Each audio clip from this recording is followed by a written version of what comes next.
안녕하세요. 얼마 전에 이혼하고 홀로 아이를 키우는 싱글맘이에요. 살다 보면 참 못 볼 꼴도 많이 보잖아요.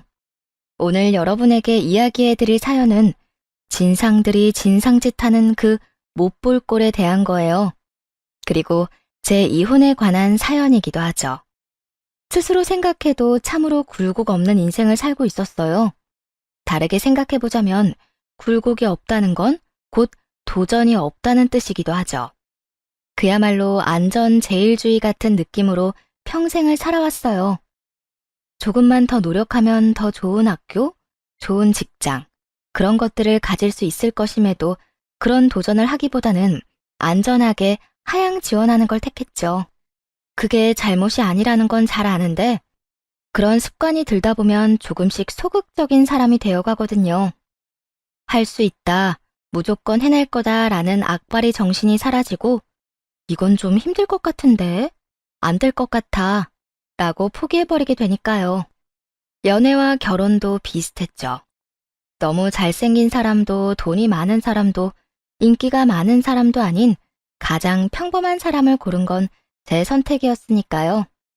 그걸 후회하고 싶은 마음은 없는데 이혼을 하고 보니 진짜 피해야 할 사람을 제대로 피하지 못했다는 생각이 들었어요. 결혼할 때 제일 피해야 하는 사람은 시댁과 너무 돈독한 남자거든요. 효자의 느낌이 아니라 무의식 중에 엄마를 찾는 남자는 결혼 상대로 정말 개똥만큼의 쓸모도 없다는 걸 그때는 몰랐어요. 어렵기도 했고 다른 면에서는 가장 잘 맞다 생각했으니까요. 이상함을 느꼈을 때는 이미 늦은 상황이었죠. 너 결혼하고 나서도 일은 계속 할 거냐? 시어머니 될 사람이 결혼식 날에 물었던 질문이었어요. 그 말에 웃으며 말했죠. 네, 어머님. 아무래도 요즘에는 맞벌이 안 하고는 힘들잖아요. 애 키우는 것도 힘들고. 에휴, 그래. 그런데 너 맞벌이 한다고 남편 식사도 안 챙기고 그러면 안 된다. 알았니? 걱정 마세요, 어머님. 제가 아침 저녁 식사를 얼마나 소중하게 생각하는데요. 꼭 제 밥 챙기면서 남편 밥도 잘 챙길게요. 당시에는 그렇게 말했어요. 과민성 대장 증후군이라는 질병에 시달리고 있었기에 식사는 제게 무척 중요한 것이었거든요. 건강식으로 제때 챙겨 먹지 않으면 설사나 변비로 고생하기 일쑤였기에 당연히 시모의 말에 알겠다고 대답한 거예요. 제 식사 챙기면서 남편 것만 챙기면 되는 거니까요. 별로 어려울 것도 없다고 생각했죠. 하지만 시모는 탐탁치 않은 눈으로 바라보더라고요. 에휴, 네가 첫째보다는 잘하겠지. 시모의 말에 날카로운 가시가 있다는 걸 깨달았어요. 시모는 남편과 사별하고 홀로 두 아들을 키워왔거든요. 그중에 차남이 제 남편이었고요. 아주버님의 아내 되시는 분은 직업이 간호사였는데 본인의 경력과 능력을 매우 중요시 여겨서 일하면서 공부도 손에서 놓지 않는 분이셨어요. 결혼 전 한 번 만났을 때도 엄청 열정적으로 사는 모습에 자극을 많이 받았었거든요. 멋지다고 생각도 했고요. 그런데 그런 형님도 시모 마음에 안 들었던 것 같더라고요. 돈은 아주버님보다 형님이 더 잘 버는 걸로 알고 있었는데 그것도 마음에 안 드셨던 것 같고요. 저는 중소기업 직장인이라 월급은 쥐꼬리만 했지만 일하는 시간은 그나마 좋았거든요. 칼 같은 출퇴근 덕분에 식사 시간을 확보할 수 있었으니 그 점이 그나마 마음에 드신 모양이었어요. 그렇지만 일하는 것 자체는 싫어하셨어요. 자기 아들들한테 소홀히 할까봐 걱정된다고 말이죠. 하지만 요즘 같은 시대에 맞벌이 안 하고 어찌 사나요? 물가도 계속 오르고 집값도 오르는데 같이 벌어야 대출이라도 빨리 갚을 거잖아요. 그런데 시모는 아예 그런 생각은 일절 없고 그저 자기 아들 불편한 것만 신경 쓰더군요. 그래도 괜찮았어요. 남편은 연애할 때도 저한테 무척 잘해주었고 최대한 도와주려 애썼으니까요. 하지만 그런 모습은 결혼 후에 완전히 바뀌어버렸죠. 그 사람은 제가 없으면 혼자서는 아무것도 못하는 바보가 된 것처럼 굴었거든요. 마치 집안의 일은 모두 제게 할당된 것처럼 말이죠. 결혼 전에는 뭐든 해주려고 애쓰던 사람이었는데 결혼 후에는 손가락 하나 까딱하지 않고 거실에서 리모컨만 붙들고 있더군요.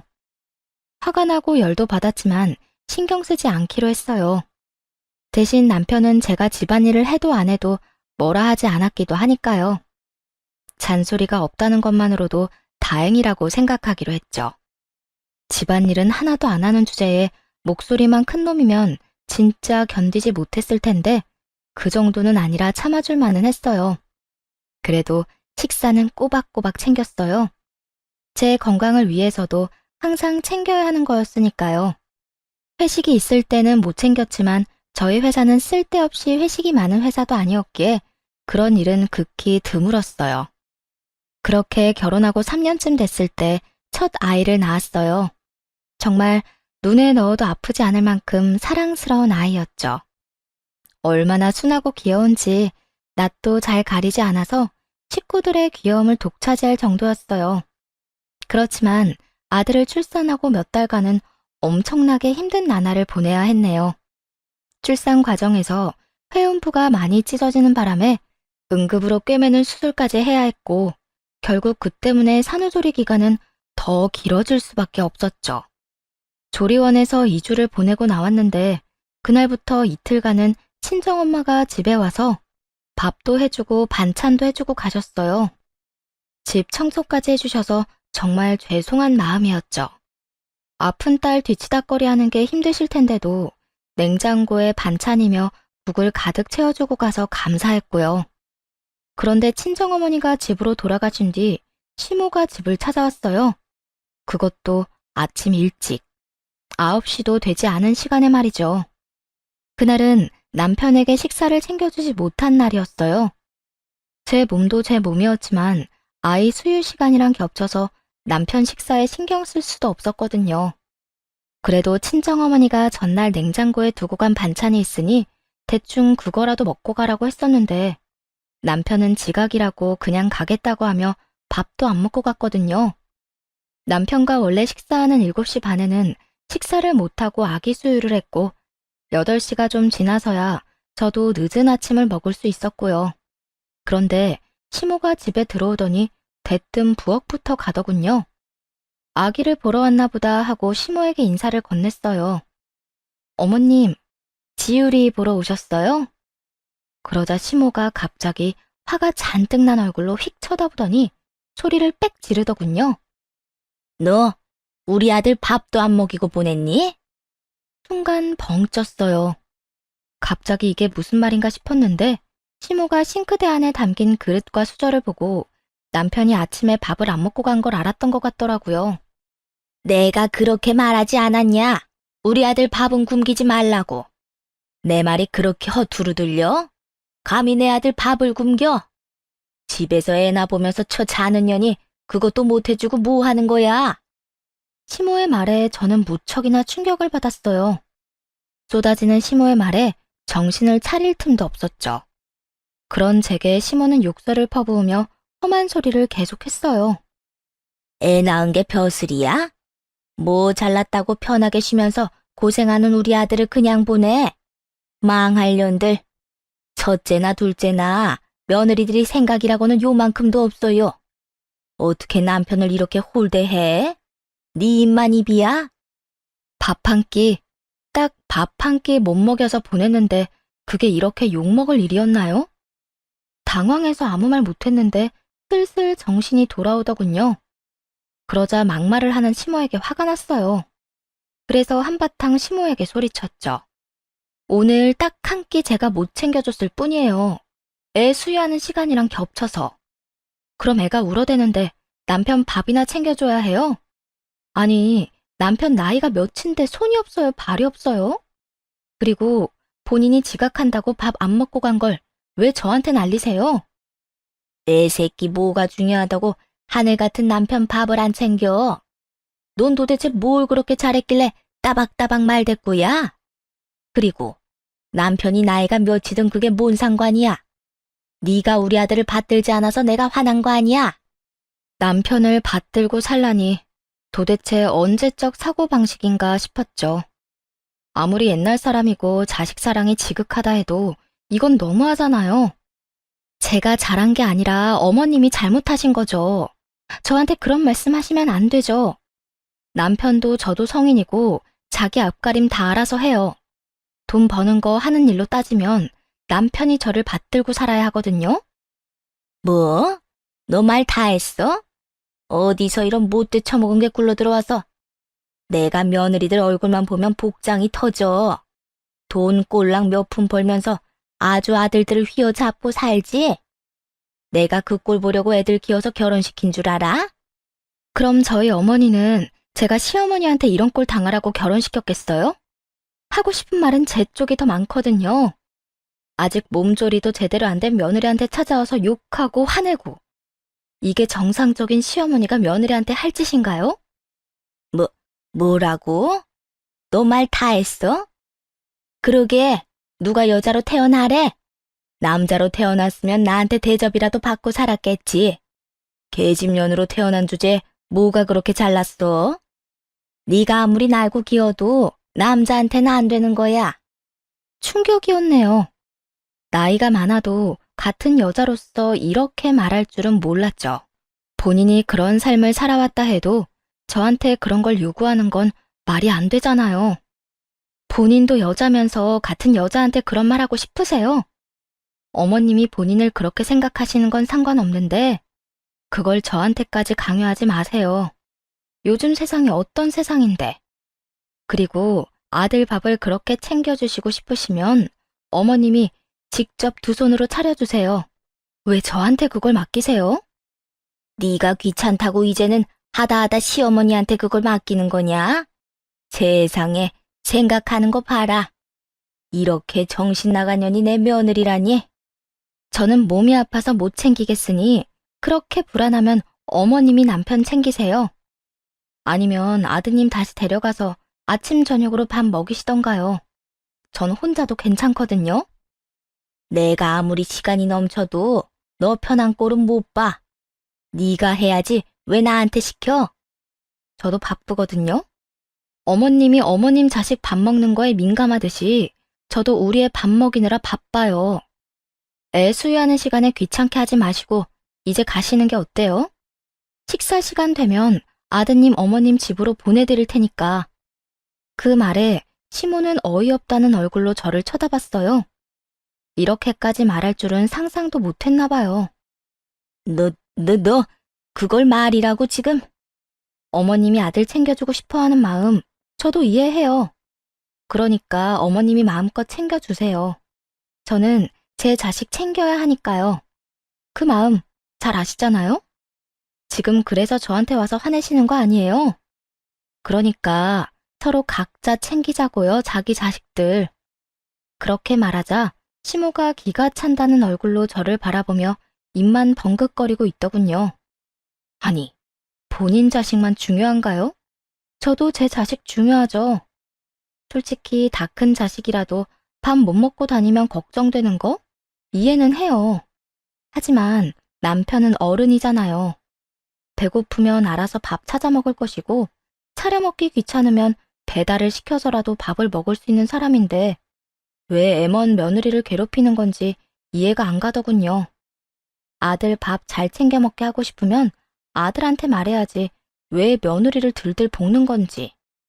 이렇게 따끔하게 말해놨으니 이제 두 번 다시 남편 밥 챙기라는 말은 안 할 거라고 생각했어요. 내가 내 자식 챙긴다는데 본인이 무슨 할 말이 있겠어요? 자기도 자기 자식 챙기고 싶어 하면서 말이에요. 그렇게 한바탕 싸우고 그 뒤로 조용했어요. 한동안은요. 하지만 길게 갈 평화는 아니었죠. 시모가 완전 열받았는지 단단히 벼르고 있었거든요. 볼 때마다 한 소리 하고 싶어 하는 것 같길래 알아서 시모 앞에서 사라져줬네요. 시댁 갈 일 있으면 남편한테 시키고 누군가와 같이 있을 때는 꼭 다른 사람 옆에 붙어서 시모의 잔소리를 피하도록 했고요. 만나지를 않으면 서로 부딪힐 일도 없으니 서로 심력 소모할 필요도 없다고 생각해서 그렇게 제 딴에는 노력했어요. 서로 안 봐야 시모도 저도 편하다는 생각으로요.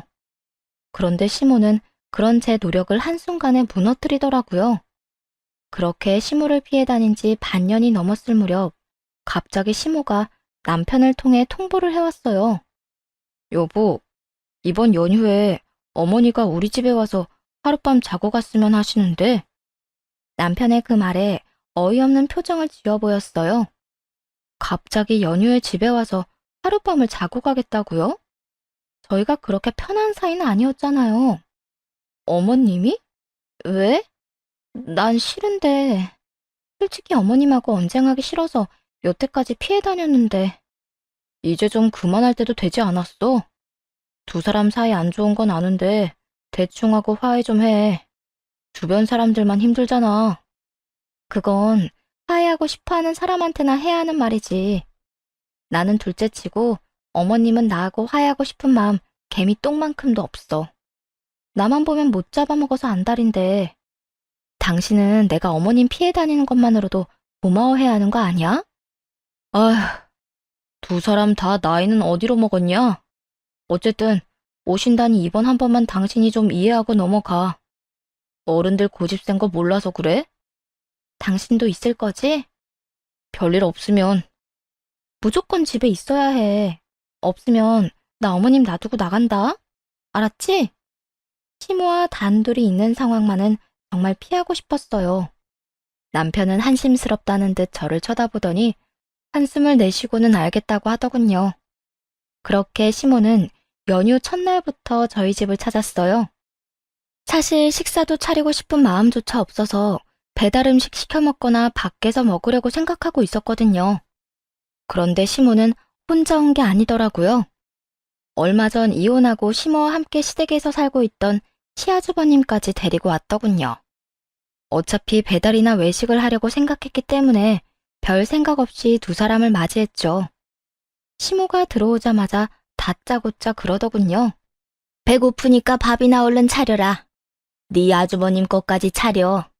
혼자 집에 있겠다는 거 밥 안 먹을 것 같아서 데려왔다. 들어오자마자 제 인사는 듣는 둥 마는 둥 하더니 바로 밥부터 차리라고 하더군요.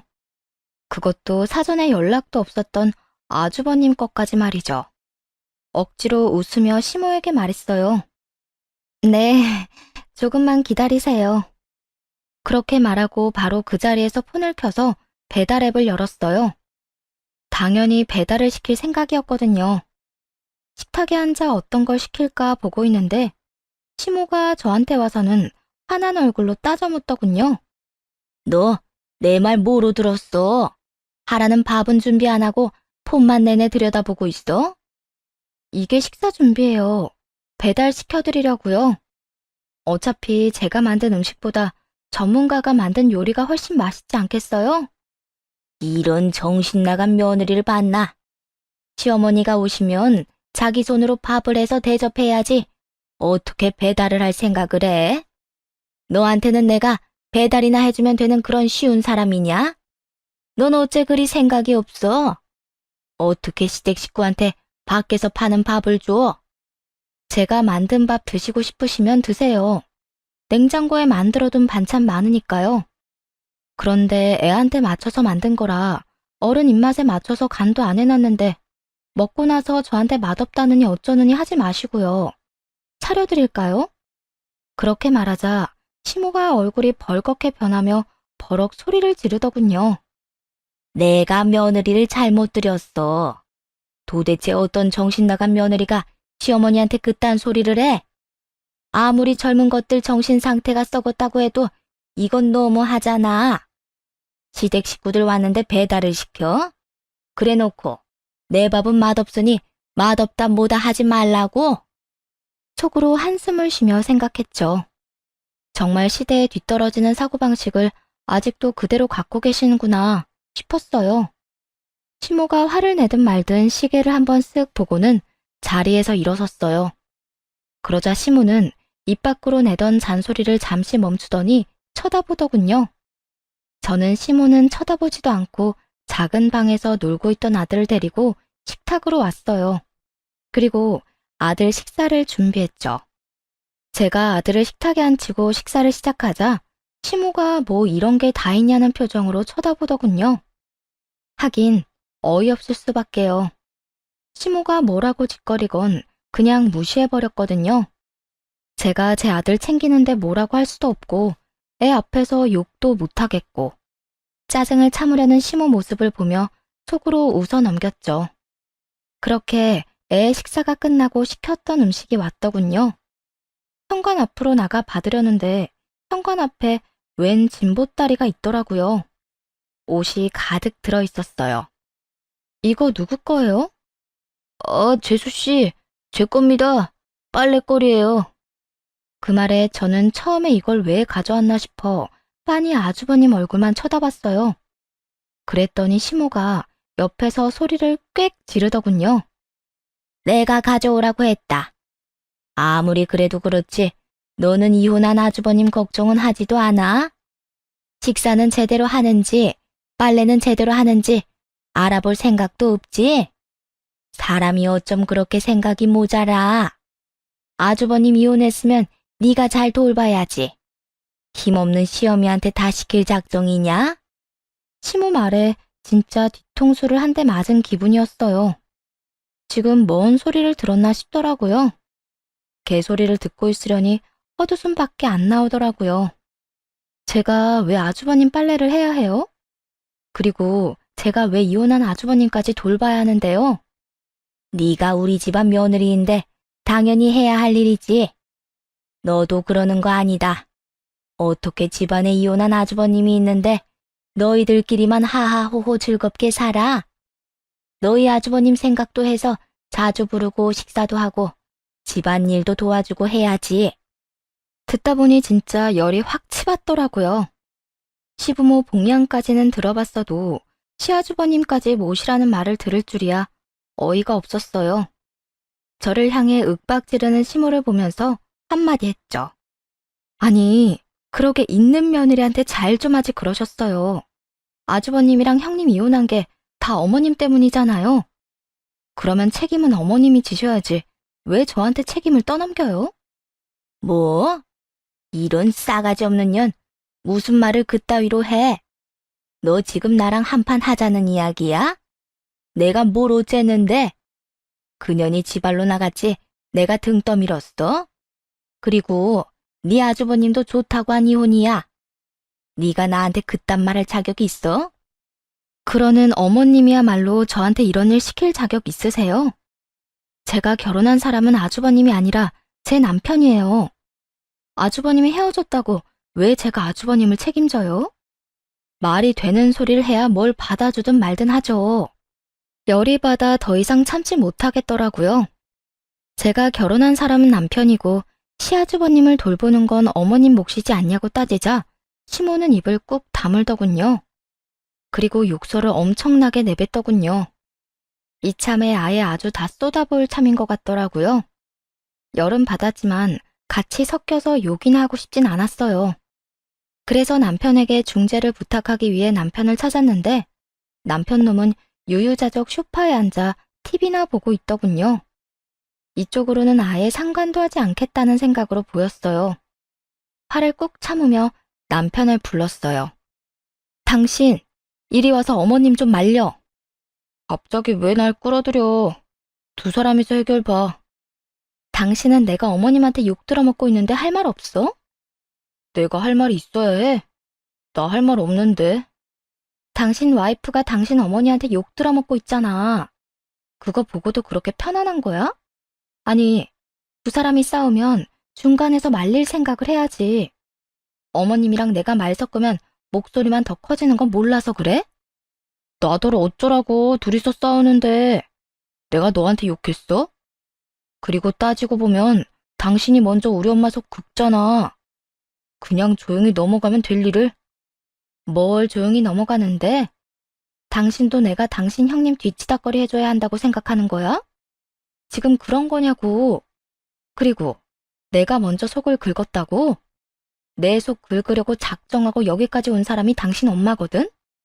나도 긁을만 하니까 긁는 거야. 야, 너 말 그따위로 하는 거 아니다. 말 똑바로 해. 말을 똑바로 하라고? 뭐냐, 잘 들어. 나 이런 식으로는 절대 못 살아. 어머님이야, 나야? 둘 중에 하나 선택해. 이 와중에 그런 걸 묻고 싶어? 헛소리 그만하고 좀 조용히나 해. 어머니한테 잘못했다고 사과하면 끝날 일이잖아. 내가 뭘 잘못했다고 사과를 해? 됐어. 나도 이렇게 더는 못 사니까 헤어지자. 이혼해. 당신 가족들이며 당신이며 다 짜증나니까.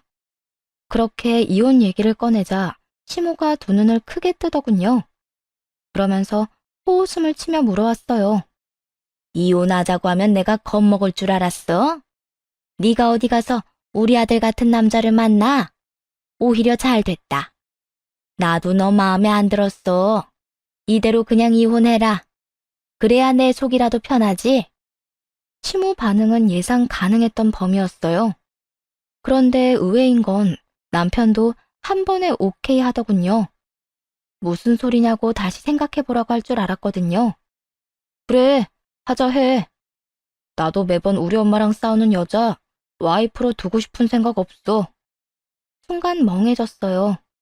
이렇게까지 쉽게 이혼 이야기를 꺼내고 받아들일 줄은 몰랐어요.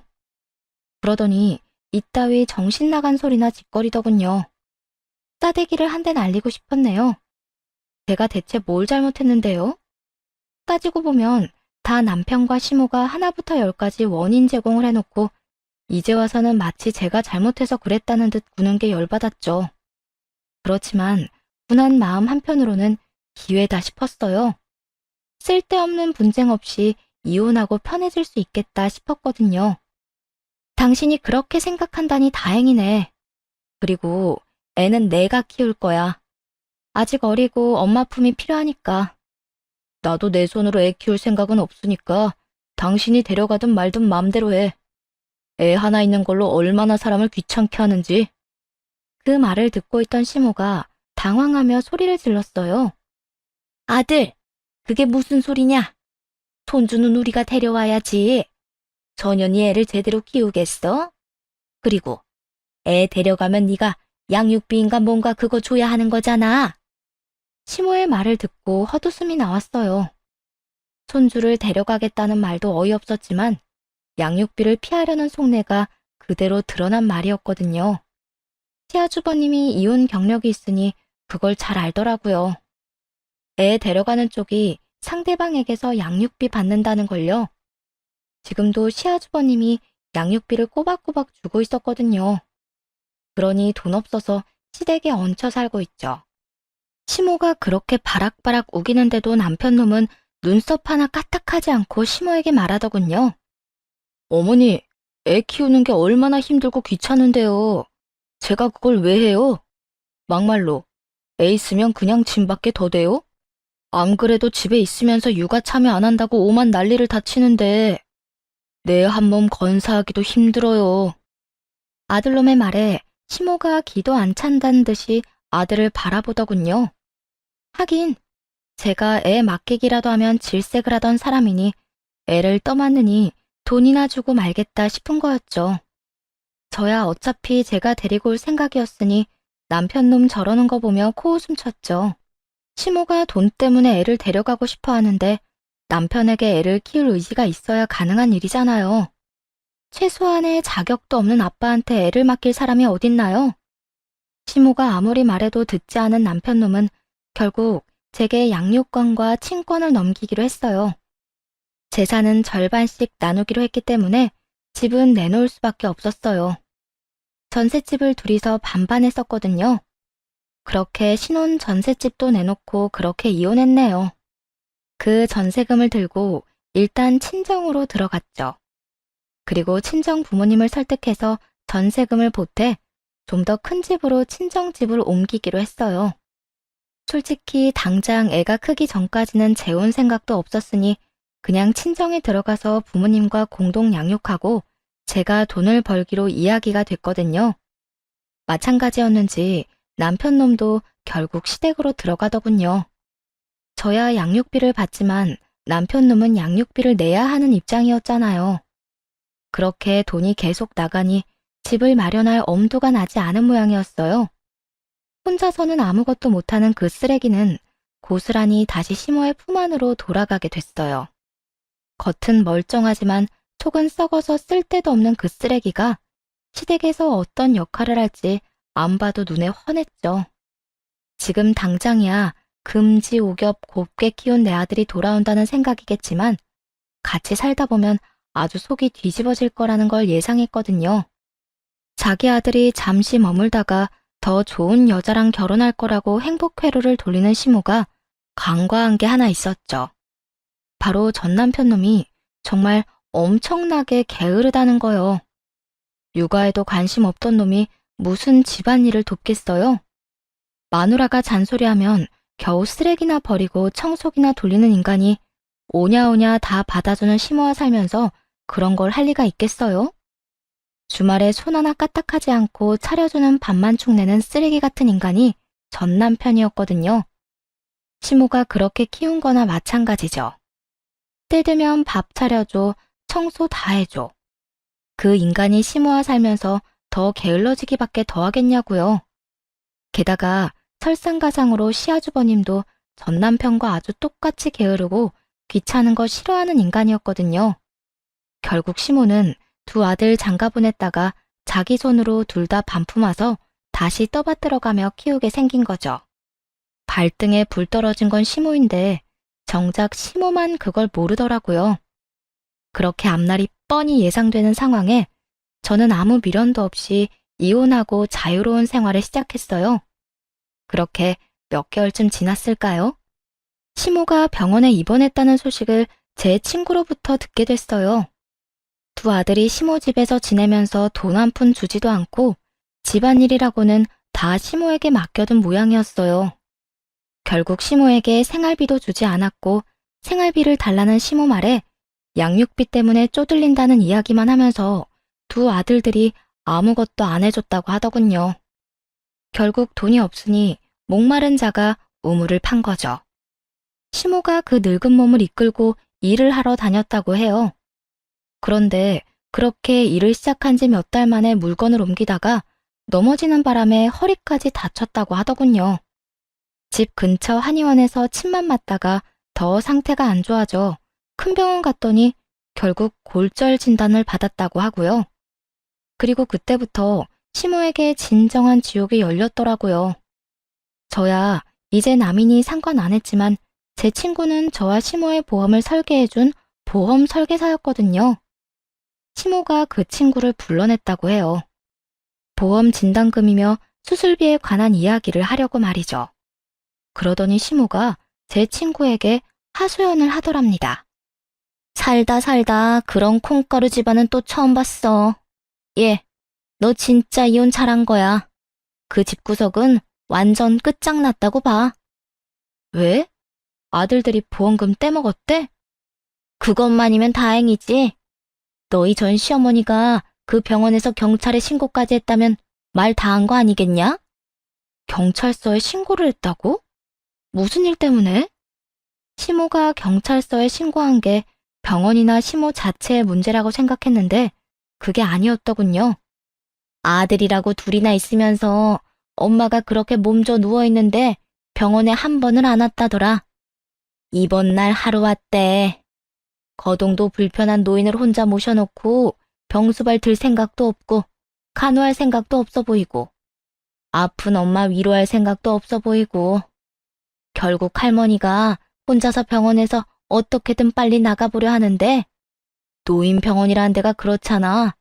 보호자 동의 없으면 아무것도 못하는 거. 아, 그 모자란 아들들이 자기 엄마 못 나오게 했어? 그 정도면 양반이지.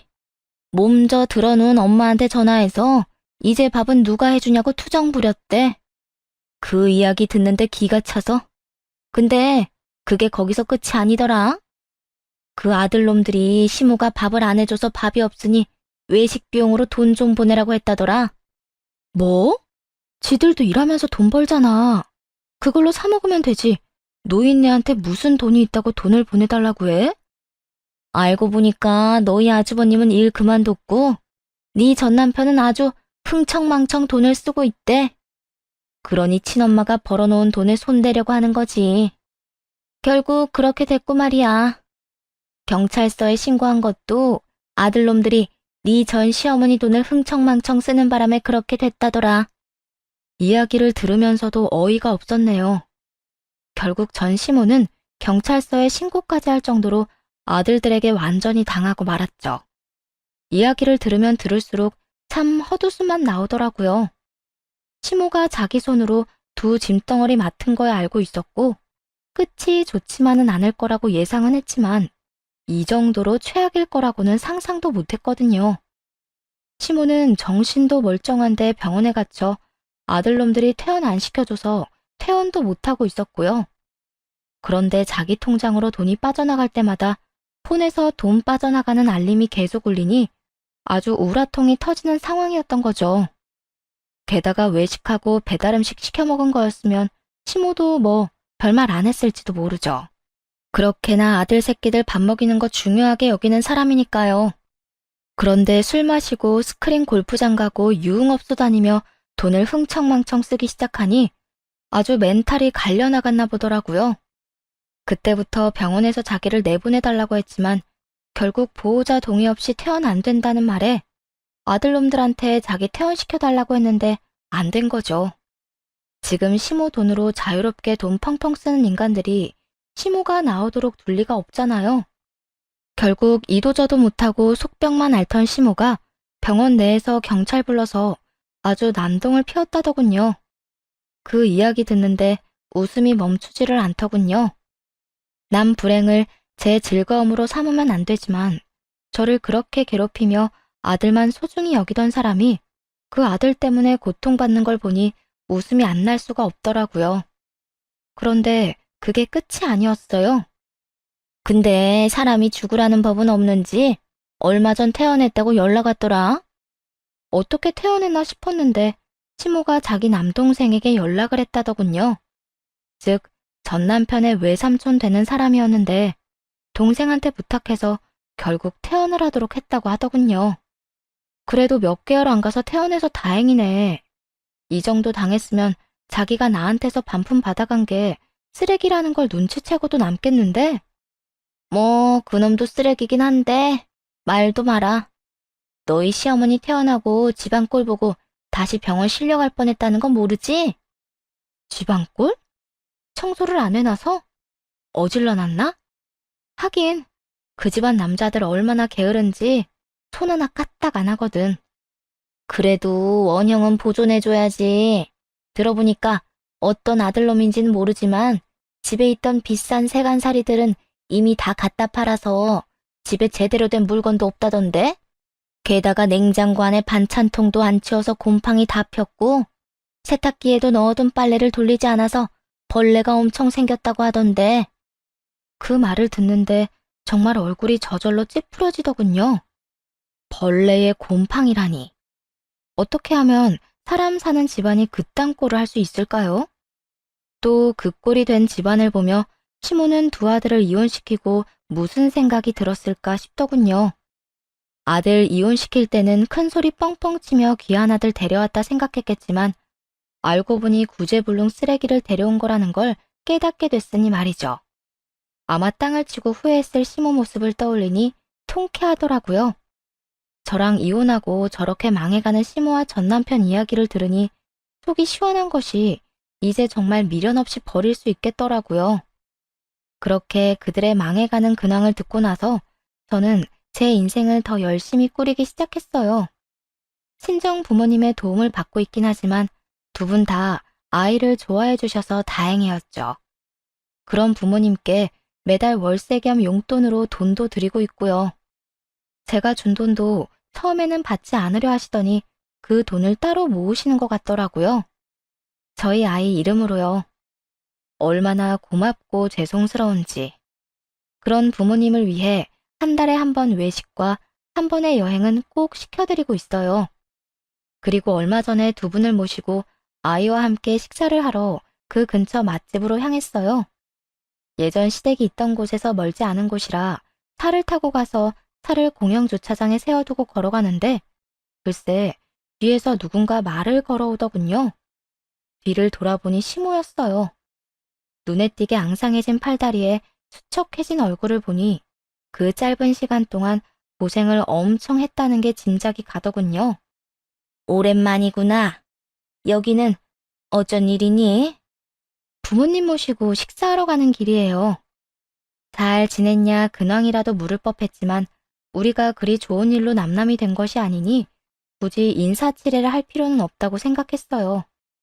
그러니 저도 모르게 냉랭한 말투가 나오더군요. 솔직히 말은 왜 걸었나 싶더라고요.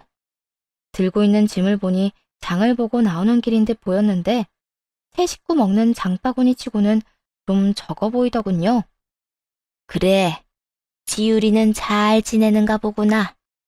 혹시 내가 한번 안아봐도 될까?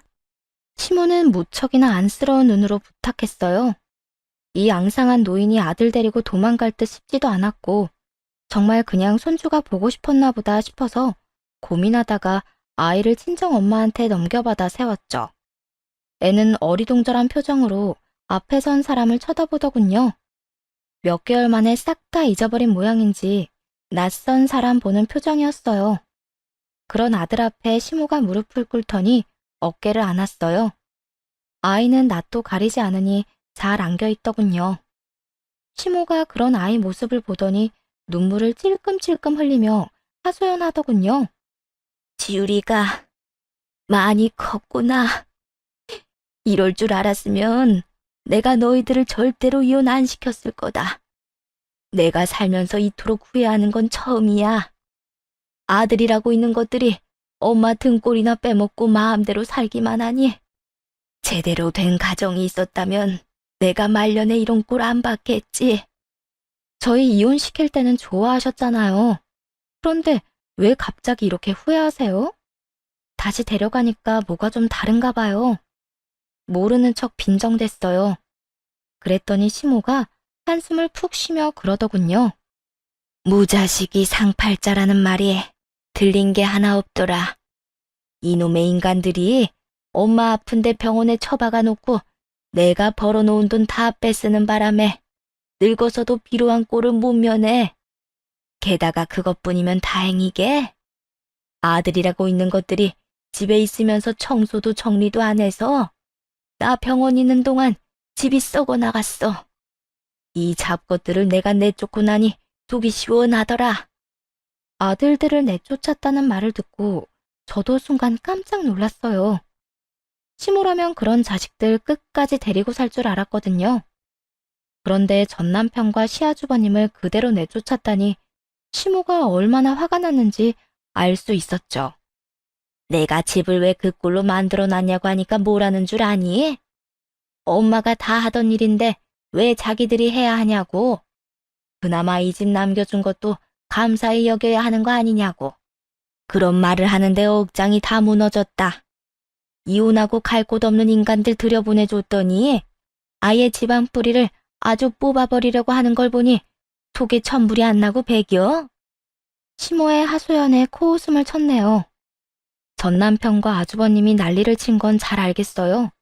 그 사람들이 100번 잘못했다는 것도 알고요. 그렇지만요, 그런 인간으로 키운 건 시모잖아요. 게다가 아들들 이혼하도록 만든 원인 제공자도 본인이면서 그걸 전 며느리인 저한테 하소연하는 것도 너무 웃겼어요.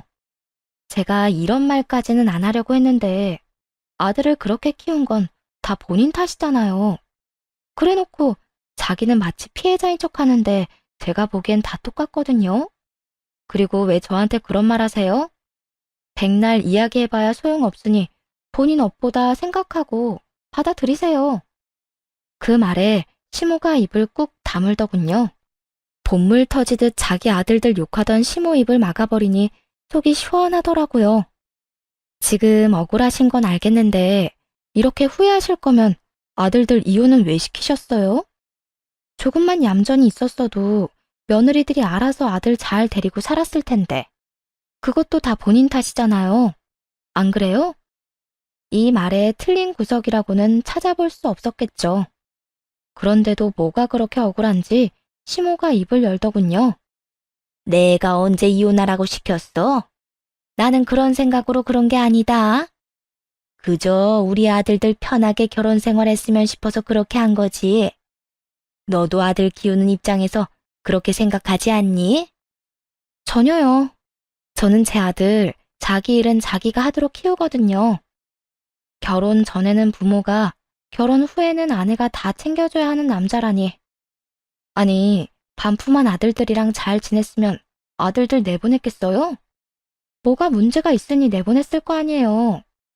그래놓고 여전히 본인은 잘못 없다고 하니 기도 안 차네요. 시모는 여전히 자기가 뭘 잘못했는지 모르더군요. 자식을 그렇게 개차반으로 키워놓고도 여태 모르는 걸 보니 콕 집어서 이야기해주고 싶더라고요. 이 모든 일의 원인은 당신이라고요. 아들들 그렇게 키운 게 본인인데 그런 아들들한테 당했다고 하소연할 필요 있나요? 다 자기가 애들 잘못 키운 죄라고 생각하고 받아들이는 수밖에 없죠. 그러게 좀 쓸만하게 키우지 그러셨어요? 어떻게 집안에서 손가락 하나 까딱 안 하는 인간으로 키웠는지 그런 걸 보고 구제불능 쓰레기라고 하는 거예요. 냉정하다 못해 비수처럼 가슴에 박히는 제 말에 시모도 상처를 많이 받았는지 눈물을 뚝뚝 흘리더군요. 그걸 보면서도 불쌍하다는 생각은 안 들었어요. 그냥 자기가 뿌린 씨앗 거둔 건데 자기가 왜 억울해하냐는 생각만 들었죠. 그런 시모 앞에 서 있는 아들을 안아 친정아버지에게 넘겼어요. 그리고 시모에게 차갑게 말했죠. 아들 잘못 키웠으면서 애꿎은 며느리들만 잡은 당신한테 그런 하소연할 자격이나 있는지 모르겠네요. 그렇게 시모를 내버려 두고 친정 부모님과 식당으로 향했어요. 시모는 가만히 서서 그냥 보고만 있더군요. 자기가 별나게 굴지만 않았다면 지금 이 자리에 저와 제 아이와 함께 있는 건 친정 부모님이 아니라 시모와 전 남편이 됐을지도 모르죠. 그런 생각이라도 하는 건지 후회 가득한 눈빛만 보여주길래 무시하고 돌아섰어요. 그리고 나서 나중에야 전 남편과 시모 상황을 듣게 됐어요. 시모가 아들 둘 내쫓고 매일같이 식당에서 일을 하고 있다고 하더군요.